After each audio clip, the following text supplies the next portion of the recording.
ETF index mutual funds నేర్చుకుని stock మార్కెట్లో రాణించాలనుకుంటున్నారా? వెంటనే ఈ నెంబర్కి కాల్ చేయండి. నమస్కారం. మనం శ్రావణ మాసంలో ఉన్నాం. శ్రావణ మాసం లక్ష్మీ మాసం అయినే చెప్పుకున్నప్పటికీ సర్వదేవతా మాసంగా కూడా చెప్పుకోవాలి. శ్రావణ సోమవారాలు శివార్చన, మంగళవారాలు గౌరీ అర్చన, శుక్రవారాలు లక్ష్మీ అర్చన, శ్రావణ శనివారాలు వెంకటేశ్వర స్వామిని అర్చించే రోజు, విష్ణు అర్చన చేసుకునే రోజు. శ్రావణ శనివారాన్ని విశేషంగా జరుపుకోవచ్చు. అయితే ఈ శ్రావణ మాసం లక్ష్మీ మాసం అని చెప్పుకుంటున్నాం మనం. దేవతలంతా కలిసి ఒక పెద్ద యజ్ఞం సంకల్పించారట ఒకప్పుడు.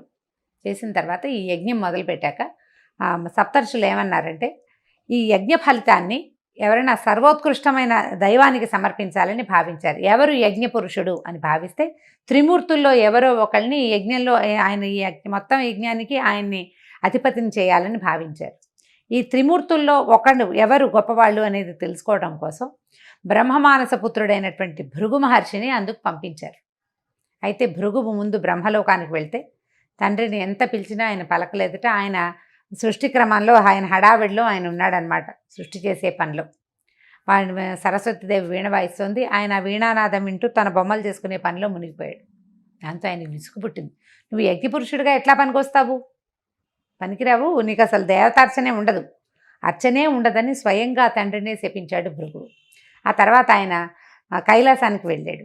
కైలాసంలో శివపార్వతులు ఇద్దరు ఆయన తాండవము ఆమె లాస్యంలో మునిగి వాళ్ళిద్దరూ ఆనంద నృత్యం చేసుకుంటున్నారు. భృగువు ఎంత పిలిచినా వాళ్ళు పలకల. దాంతో ఆయనకి ఇట్లా లోలత్వంతో ప్రవర్తిస్తున్నావు కాబట్టి కేవలం లింగ రూప ఆరాధనే ఉంటుంది, నీకు సాకార రూప ఆరాధన ఉండదని పరమేశ్వరుని కూడా శపించాడు.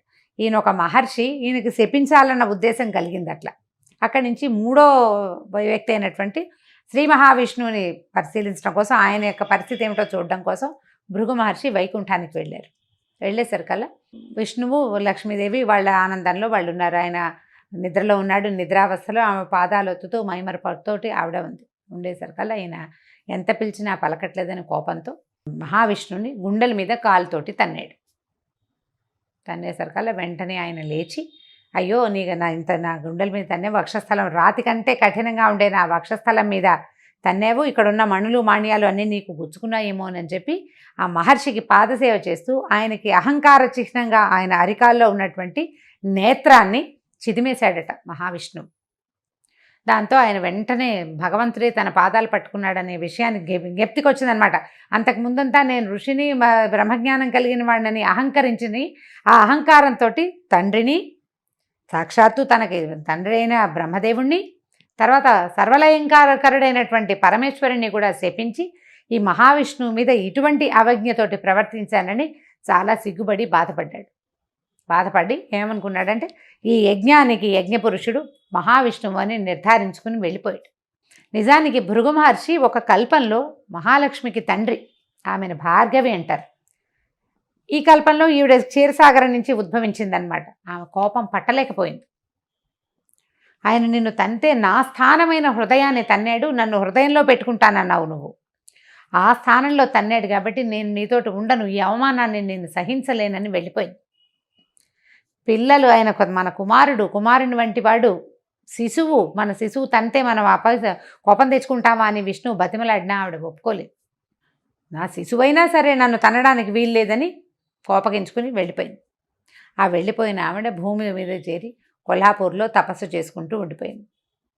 ఈ లక్ష్మీదేవి వెళ్ళిపోయేసరికల్లా వైకుంఠం శూన్యమైపోయి మహావిష్ణువు ఆమె కోసం అని వెతుకుతూ భూలోకానికి వచ్చేసాడని, ఆ వచ్చేసిన భగవంతుడు మన అదృష్టం కొద్దీ మన తిరుమల కొండలలోనే ఉండిపోయాడు. భూమి చేసుకున్న అదృష్టం, భారతీయులు చేసుకున్న అదృష్టం, అందులోనూ తెలుగువారి అదృష్టం ఏంటంటే మహావిష్ణువు మన ప్రాంతానికి రావడం. ఆయన తిరుమల కొండల్లో ఉండగా ఆయన ఆకలి దప్పులతోటి అలమటిస్తున్నాడని, లక్ష్మీ మీద విరహంతో బాధపడుతున్నాడని తెలుసుకున్నటువంటి దేవాది దేవతలంతా కలిసి ఒక గోవుని గోవత్సాన్ని సృష్టించి ఆ ప్రాంతానికి పంపించారు. ఆ కాలంలో రాజుగా ఉన్న ఒక చోళ రాజు రాజ్యం చేస్తూ ఉన్నాడు ఈ ప్రాంతానికి. లక్ష్మీదేవే స్వయంగా నాథుడు బాధపడుతున్నాడని ఈ ఆవుని దూడని తీసుకొచ్చి రాజుకు అప్పచెప్పింది. ఈ ఆవు దూడ చాలా సర్వలక్షణ సంపన్నంగా ఉన్నాయి, కానీ రోజు ఆ గుట్ట మీదకి ఎక్కి ఆ గుట్ట మీద ఉన్నటువంటి పుట్టలోకి పాలు జారవిడిచి వచ్చేసేది ఆవు.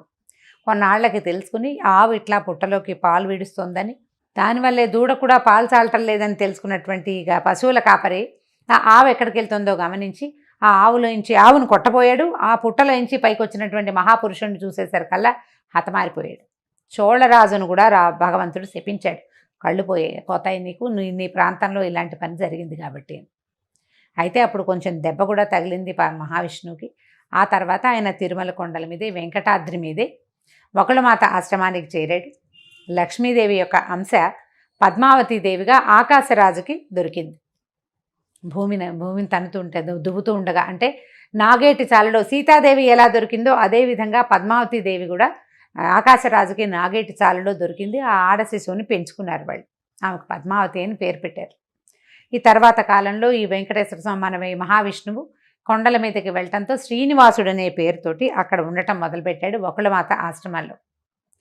ఆ తర్వాత కాలంలో ఆయన పద్మావతి దేవిని చూడడం, ఆమె ఎందున్నటువంటి లక్ష్మీ అంశకి ఆకర్షితుడయ్యి ఆమెని వివాహం చేసుకుంటానని చెప్పడంతో వకుళమాత స్వయంగా ఆకాశరాజు దగ్గరికి వెళ్ళి పద్మావతి శ్రీనివాసుల కళ్యాణం జరిపించింది. ఆ తదనంతరం లక్ష్మీదేవి అక్కడికి వచ్చేయటం, పద్మావతి లక్ష్మీదేవుల తాలూకు సంవాదంలో భగవంతుడు సాలగ్రామ రూపిగా అక్కడ శిలాస్వరూపంగా ఈ తిరుమల కొండల మీద వెంకటాద్రి మీద వేంచేసి ఉన్నాడు. అయితే ఇలా వెంకటాద్రి మీద వేంచేసి ఉన్న వెంకటేశ్వర స్వామికి మనం శనివారము వెంకటేశ్వర దినంగా భావిస్తాం. మనం నమ్ముతాం ఖచ్చితంగా. శనివారం నాడు ఉపవాసాలు ఉంటాం వెంకటేశ్వర స్వామి కోసమే. శనివారం నాడే కాలినడకన దేవాలయానికి వెళ్ళాలనుకుంటాం. వెంకటేశ్వర స్వామి దేవాలయానికి తప్పకుండా వెళ్తాం. అయితే ఈ శ్రావణ మాసంలో ఇది అమ్మవారికి ప్రీతిపాత్రమైన మాసము, అది వెంకటేశ్వర సంబంధమైన మాసం అవడం వల్ల శనివారాల్లో గనక వెంకటేశ్వర స్వామి ఆరాధన చేస్తే ఈ 4 వారాలు విశేషమైన ఫలితం లభిస్తుంది. ఎట్లా భగవంతుడు వెంకటేశ్వరుడుగా మారి దశావతారాలలో లేనిటువంటి ఈ అర్చాస్వరూపము మనకి భూమి మీద ఈ కలియుగానికి మన కోసమే అవతరించిన కథని ఒక్క మాట జ్ఞాపకం చేసుకుని స్వామికి చలిమిడితోటి దీపారాధన గనక చేస్తే చాలా అఖండమైన ఫలితం లభిస్తుంది. మనం చేసే ఈ శ్రావణ మాసపు దైవారాధనలో లక్ష్మీ అమ్మవారి ఆరాధన, శివారాధనతో పాటుగా ఇలా వెంకటేశ్వర స్వామి ఆరాధనని కూడా భాగంగా చేసుకోండి. మిగిలిన రోజులు కుదరకపోయినా శ్రావణ మాసంలో శనివారాలు 4 శనివారాలు ఒక పూట భోజనం, పగలు భోజనం చేసి రాత్రి భోజనం చేయొద్దు.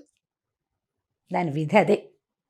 అన్నం తినకుండా అన్నాన్ని తద్భిన్నం ఏదైనా తినచ్చు. దీపారాధన చేయటం చలిమిడితోటి ఆవు నెయ్యి, బెల్లము, బియ్య పిండి కలిపి చలిమిడి చేయటం. ఆ చలిమిడిలో చక్కగా గుండ్రంగా ఉండలాగా చేసి దాంట్లో కొంచెం గొయ్యి చేయటం అన్నమాట. లోపలికి కొంచెం నొక్కి అందులో కాస్త ఆవు నెయ్యి వేసి దీపం పెట్టడం. ఈ దీపారాధనతో స్వామికి ప్రసాదంగాను దీపంగాను సమర్పిస్తామన్నమాట.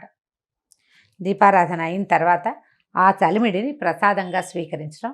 పగలు భోజనం చేయొచ్చు, రాత్రిపూట భోజనం చేయకూడదు. ఈ 4 శనివారాలు ఇలా చేయటం వల్ల శ్రావణ మాసంలో మనకి అమ్మవారి కరుణతో పాటు అయ్యవారి తాలూకు కృపాకటాక్షాలకు కూడా మనం పాత్రలు అవుతాం. 4 వారాలు ఉన్నాయి. తొలి వారం కుదిరినా కుదరకపోయినా తర్వాత వారాలైనా చేసుకోవచ్చు. కుదిరిన వారు తప్పకుండా ఈ కథని స్మరించటము, ఇది చేసుకోవటము. అంత పెద్ద చలిమిడి పెట్టకపోయినా చిన్నగా కొద్దిగా చలిమిడి చేసి కూడా దీపారాధన చేసుకోవచ్చు. దీపారాధన చేయటం, వెంకటేశ్వర స్వామికి సంబంధించినటువంటి స్తోత్ర పాఠాలు ఏవైనా చదువుకోవటం, ఆయనతో పాటు లక్ష్మీ అమ్మవారి స్తోత్రం కూడా ఒకటి చదవటం. దీపారాధన చేసాం కాబట్టి ముందు తర్వాత ప్రసాదం, నైవేద్యం, వడపప్పు, పానకము, అరటిపళ్ళు, మీ ఓపిక. పాయసం చేస్తాం, పొంగల్ చేస్తాం అంటే అన్నీ కూడా చేసుకోవచ్చు. అవేవి చేయకపోయినా 2 అరటిపళ్ళతోటి కూడా మనం నైవేద్యాన్ని పూర్తి చేసుకోవచ్చు. పగలు భోజనం చేసి రాత్రి ఉపవాసం ఉంటే మర్నాడు పొద్దున్న మామూలుగా భోజనమే చేసేయచ్చు. దానికి ఇంకా నియమం ఏమీ లేదు. ఈ ఆలోచన చేయండి. కుదిరితే ఒక్క శనివారమైనా చలిమిడి దీపారాధన చేయండి. అది ఇంటికి మంచిదని, చలవని చెప్పబడుతోంది. నమస్కారం.